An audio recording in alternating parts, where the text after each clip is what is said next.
தலைவலி தலைபாரம் சரியாக இந்த செய்முறை பயன்படுத்துங்க. எப்பவுமே எனக்கு தலைவலி வருது, அடிக்கடி தலைவலி ஏற்படுது, தலைவலிக்கும் போது தலைபாரமும் சேர்ந்து வருது, நான் தலை குளிச்சாலே போதும் எனக்கு தலைவலி வருது அப்படின்னு சொல்றவங்க இந்த செய்முறையை பயன்படுத்துங்க. பயன்படுத்தினா 10 நிமிஷத்துல உங்களுக்கு தலைவலி குறைய ஆரம்பிச்சிடும், தலைபாரம் குறைய ஆரம்பிச்சிடும். அடிக்கடி பாத்தீங்கன்னா தலைவலியா நான் மாத்திரை போடுறேன், மாத்திரை போடாதான் அந்த தலைவலி குறையுதுன்னு சொல்றவங்க இந்த செய்முறையை ஒரு தடவை மட்டும் பயன்படுத்துங்க.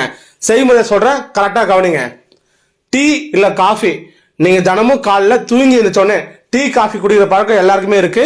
டீ காஃபி குடிக்கும் போது ஒரு 150 ml மிதமான சூடான டீ இல்ல காஃபி எடுத்துக்கங்க. எடுத்துட்டு நல்லா பழுத்த எலுமிச்சை பழம் எடுத்துக்கங்க. நல்லா பழுத்து இருக்கணும், காயா இருக்க கூடாது. நல்லா பழுத்த எலுமிச்சை பழம் எடுத்துக்கங்க. எடுத்துட்டு அரை எலுமிச்சை பழத்தை கட் பண்ணி அந்த டீல இல்ல காஃபில பிழிஞ்சு விட்டுட்டு அதை குடிங்க.